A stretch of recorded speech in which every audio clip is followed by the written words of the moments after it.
میں 5 سال بعد دبئی سے لوٹا تو میری اماں چپ چپ سی رہتی اور گھر کے کاموں میں لگی رہتی۔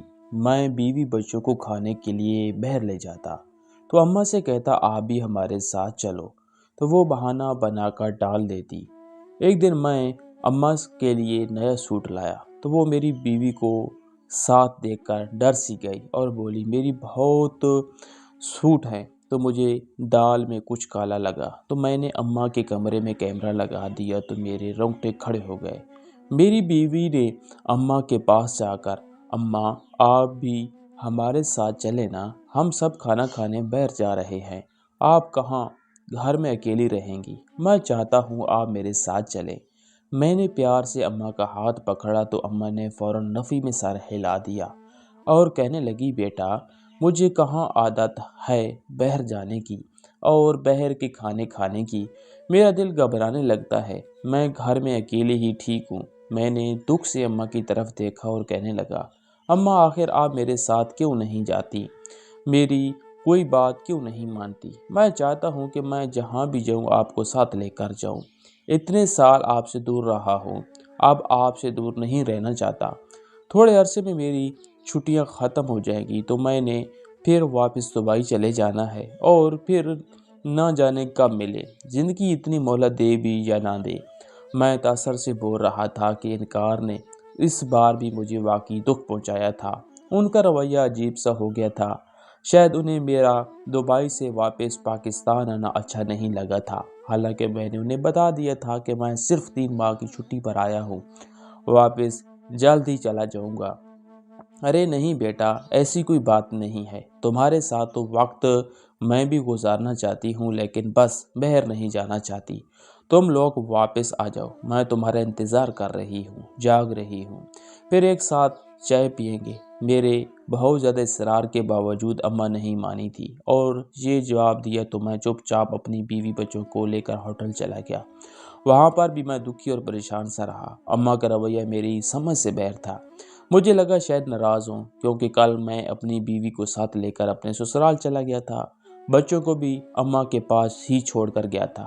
مجھے لگا شاید اماں اسی بات سے ناراض ہے، میں نے سوچا انہیں جلد ہی منا لوں گا۔ ہم کھانا کھا کر واپس آئے تو میں فوراً ہی اماں کے کمرے میں گیا اور ملازمہ کو چائے بنانے کا کہہ دیا، مگر جب اماں کے کمرے میں گیا تو دیکھا وہ گہری نیند سو رہی تھی، مجھے چائے اپنے ساتھ پینے کا کہہ کر خود سو گئی تھی، حالانکہ میں نے ہوٹل میں بھی بہت جلدی مچائی تھی اور کھانا کھاتے ہی واپس آ گیا تھا، حالانکہ بچوں نے کتنا کہا تھا کہ انہیں ابھی مزید گھومنا پھرنا ہے، لیکن مجھے اماں کے ساتھ وقت گزارنا تھا اور اب اماں بھی سو چکی تھی۔ میرا دل ایک دم بوجھل سا ہو گیا تھا، کچھ بھی اچھا نہیں لگ رہا تھا، اماں بھی نہ میں اپنی بیوی بچوں کے ساتھ زیادہ وقت باہر گزار پایا، حالانکہ میرے بچے کتنے خوش تھے اور نہ ہی خود انہوں نے میرے ساتھ وقت گزارا۔ عجیب ہی تماشا بنا لیا ہے۔ اس وقت مجھے اماں پر غصہ آیا تھا، مگر صبح تک وہ غصہ ختم ہو چکا تھا۔ میں اماں کے پاس بیٹھ گیا اور شکوہ کرتے ہوئے کہنے لگا اماں آپ جلدی سو گئی رات، حالانکہ میں بھی جلدی واپس آ گیا تھا، بس بیٹا یہ عمر ہی ایسی ہے، جلدی نیند آ جاتی ہے اور جلدی آنکھ کھل جاتی ہے، کوئی بات نہیں، آج تم پورا دن میرے پاس رہنا۔ اماں نے پیار سے میرے سر پر ہاتھ پھیرا تو میری ساری ناراضگی ختم ہو گئی اور میں نے اماں کی گود میں سر رکھ دیا۔ اتنے میری بیوی چائے لے کر آ گئی، ناشتہ میں پہلے ہی کر چکا تھا۔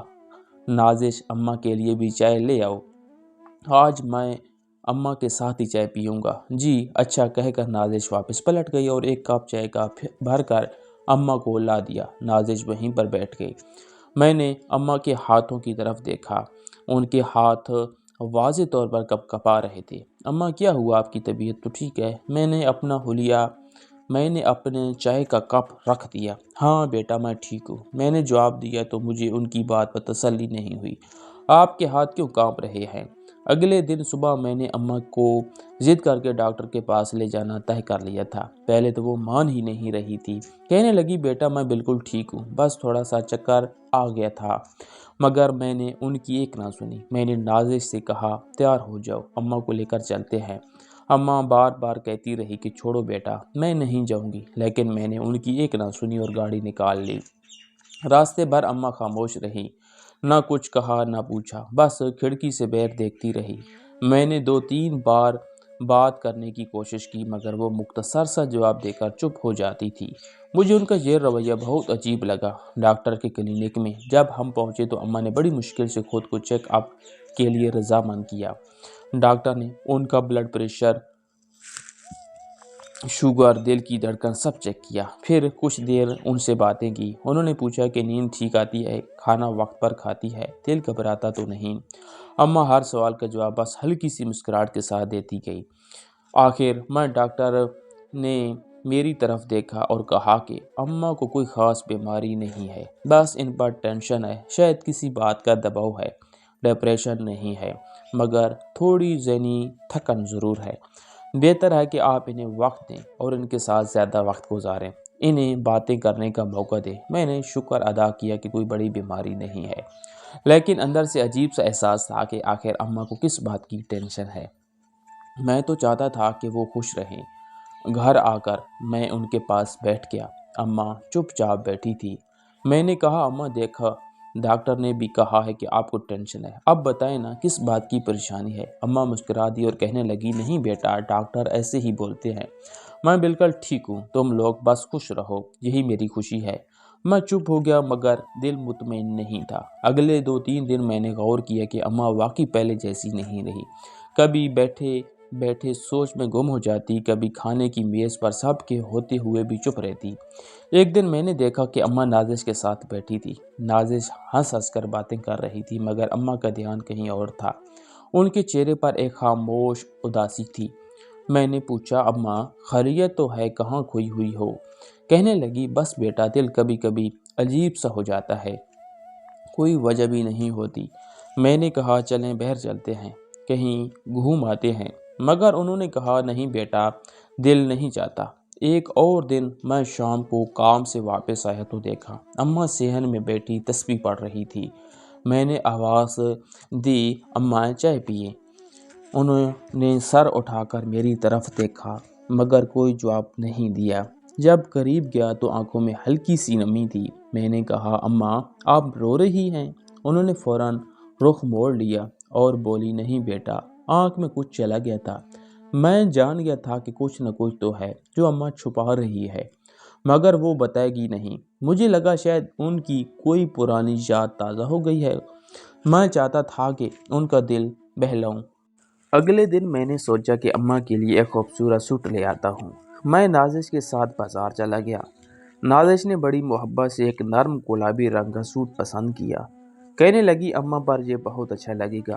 میں نے فوراً خرید لیا اور خوشی خوشی گھر واپس آیا۔ جیسے ہی میں نے اماں کو سوٹ دیا تو ان کے چہرے پر خوشی آ گئی۔ انہوں نے سوٹ پکڑا اور کہنے لگی واہ بیٹا بہت پیارا ہے، تم نے یاد رکھا مجھے۔ لیکن جیسے ہی نازش کمرے میں داخل ہوئی تو اماں کا چہرہ بدل گیا۔ ان کے چہرے کی وہ خوشی یکدم غائب ہو گئی۔ انہوں نے آہستہ سے سوٹ واپس کرتے ہوئے کہا نہیں بیٹا، یہ تم نازش کے لیے لے آئے ہو نا؟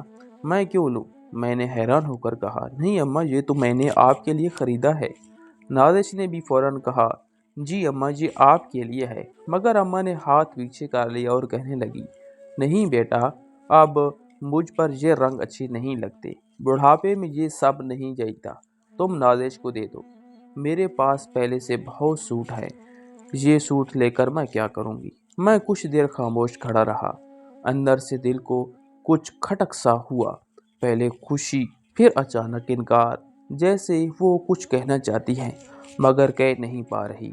نازش نے میری طرف دیکھا جیسے اسے بھی کچھ عجیب لگا ہو۔ میں نے زبردستی اماں کے ہاتھ میں سوٹ تھمایا مگر انہوں نے نرمی سے میرا ہاتھ ہٹا دیا اور کہا رہنے دو بیٹا۔ میں نے کہا اماں آپ ناراض ہیں مجھ سے؟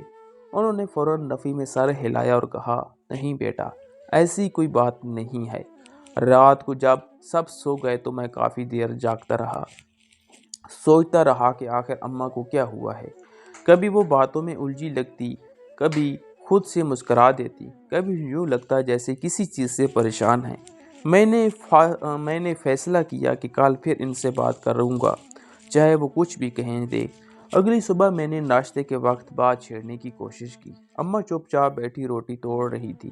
میں نے کہا اماں آپ خوش نہیں ہیں، کچھ ہے جو آپ ہم سے چھپا رہی ہیں۔ کہنے لگی نہیں بیٹا، تم لوگ کیوں سوچتے ہو ایسا، بس عمر گزر گئی ہے، دل کے اندر کچھ خلش رہ جاتی ہے جو کبھی ختم نہیں ہوتی۔ میں نے کہا اماں اگر کوئی بات ہے تو مجھے بتائیں، میں ہوں نا۔ انہوں نے بس میری طرف دیکھا اور کہنے لگی کچھ باتیں بیٹا کہہ دینے سے بہتر ہوتا ہے چپ رہنا۔ میں خاموش ہو گیا۔ اگلے چند دن بھی اسی طرح گزر گئے۔ اماں کبھی ٹھیک لگتی، کبھی بہت اداس، کبھی مجھ سے بات کرتے کرتے اچانک چپ ہو جاتی۔ نازش بھی کہنے لگی کہ اماں شاید کسی بات سے دکھی ہے مگر بتاتی نہیں۔ ایک دن میں گھر کے کمرے میں داخل ہوا تو دیکھا اماں اپنی پرانی تصویریں دیکھ رہی تھی۔ میں نے کہا اماں کیا دیکھ رہی ہے؟ کہنے لگی کچھ نہیں بیٹا، پرانی یادیں تھی۔ میں نے ان کے قریب بیٹھ کر کہا اماں اب وہ سب چھوڑ دے، اب ہم ہیں نا۔ مگر وہ بات سر ہلا کر رہ گئی۔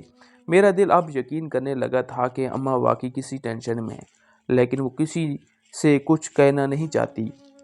میں روز ان کے پاس بیٹھنے لگا، ان سے باتیں کرتا، ہنسنے کی کوشش کرتا، مگر ان کے چہرے پر وہی اداسی جمی رہتی۔ کبھی کبھی لگتا وہ کچھ کہنا چاہتی ہے مگر رک جاتی ہے، اور میں ہر بار یہی سوچتا کہ کہیں نہ کہیں دال میں ضرور کچھ کالا ہے۔ 5 سال پہلے اماں نے مجھے خود دبئی بھیجا تھا کیونکہ گھر کے حالات کچھ سازگار نہیں تھے۔ میری بیوی الگ مجھے سے گھر کے خرچ کے معاملے میں لڑتی رہتی تھی۔ اماں نے جب ہم دونوں کے درمیان اتنی لڑائی دیکھی تو اپنا زیور بیچ کر مجھے باہر بھیج دیا۔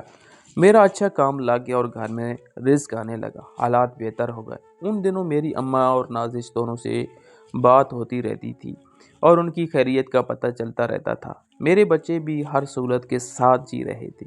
اب 5 سال بعد میں دبئی سے واپس آیا تھا، مگر سب کچھ بدلا ہوا لگ رہا تھا۔ مجھے لگا تھا کہ 3 مہینے کی جو چھٹی ملی ہے اسے چین سے اپنے گھر والوں کے ساتھ گزاروں گا۔ دبئی میں رہنے کے دوران میں نے اپنے گھر والوں کو بہت زیادہ یاد کیا تھا، خصوصی طور پر اماں جان کی بہت یاد آتی تھی۔ میں کبھی ان کے بغیر رہا ہی نہیں تھا۔ جب سے ہوش سنبھالا تھا انہوں نے مجھے ایک پل کے لیے بھی خود سے دور نہیں کیا۔ جب مجھے باہر بھیجا تب بھی نہ جانے کیسے دل پر پتھر رکھ کر بھیجا ہوگا۔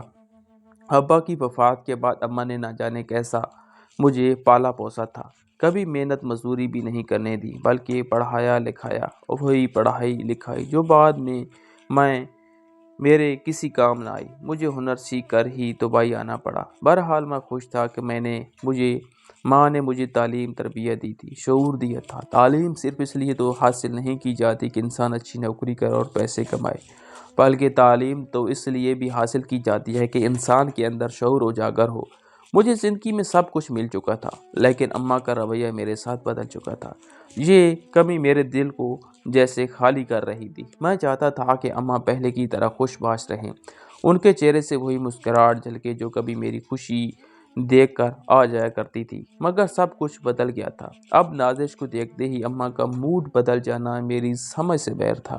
مجھے لگا شاید اماں نازش کو پسند نہیں کرتی، مگر اگر ایسا ہوتا تو ضرور میرے سامنے نازش کے خلاف کوئی بات کرتی۔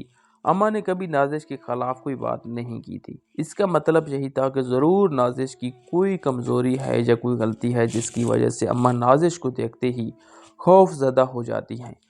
مجھے نازش کی اس غلطی کو ہر صورت پکڑنا تھا۔ میں نے نازش کو اماں کے ساتھ بازار جانے کا کہا۔ اماں جانے سے کترا رہی تھی، کہنے لگی بیٹا دل نہیں چاہتا، باہر جانے کو گھر میں ہی ٹھیک ہوں۔ لیکن میں نے ضد کی اور کہا اماں ذرا باہر نکل جائیں تو طبیعت بہتر ہو جائے گی، نازش بھی ساتھ ہے۔ میں نے جب زیادہ زور دیا تو اماں مان گئی اور نازش کے ساتھ باہر چلی گئی۔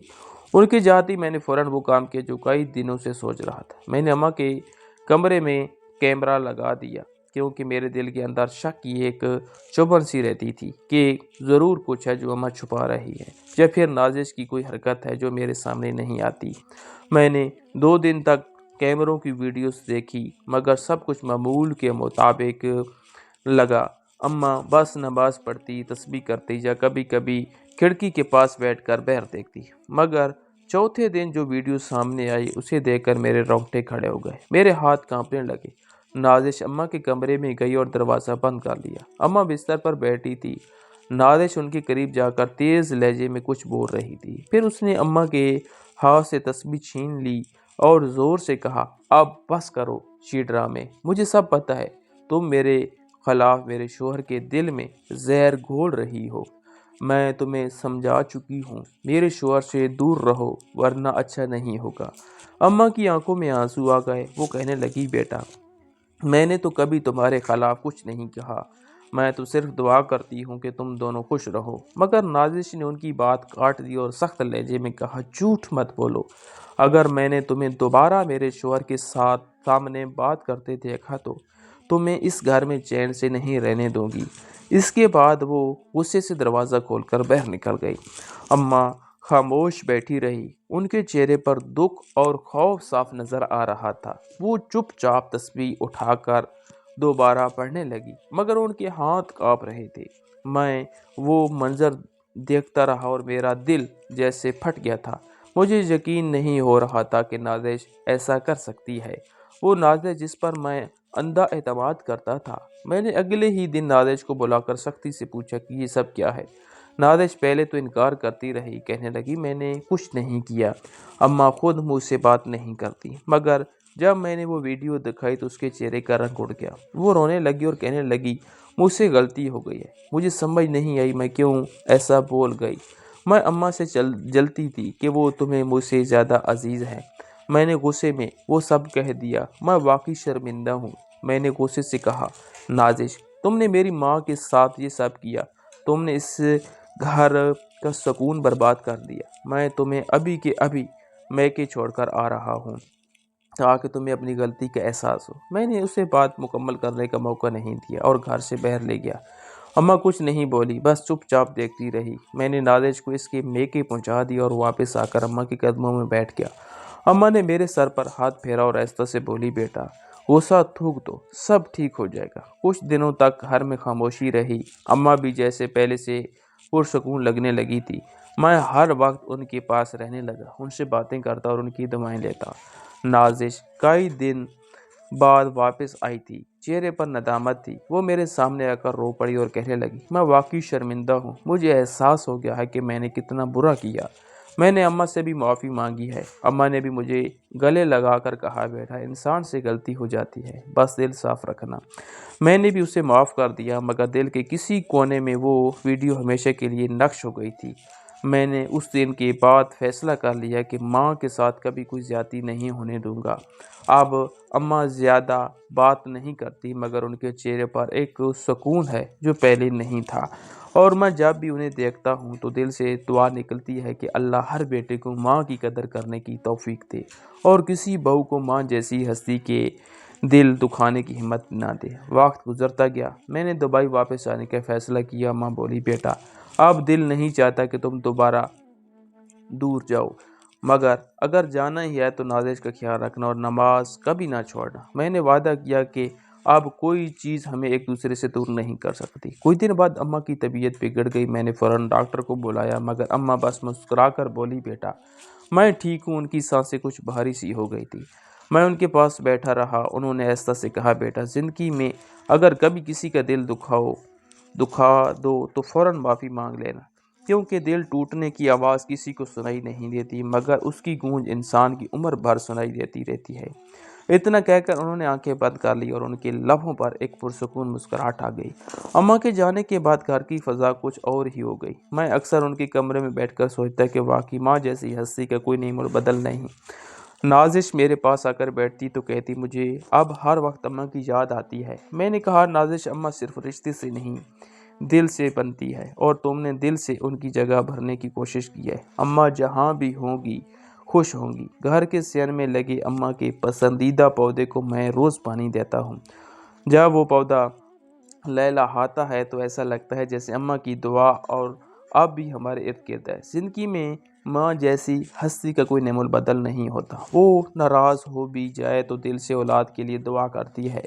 ہمیں ہمیشہ اپنے والدین کے احترام کرنا چاہیے اور ان کے دل کا خیال رکھنا چاہیے، کیونکہ ماں باپ کی خوشی میں ہی اولاد کی کامیابی چھپی ہوتی ہے۔ جو اولاد اپنے ماں باپ کی قدر کرتی ہے دنیا اور آخرت دونوں میں سرخرو ہوتی ہے۔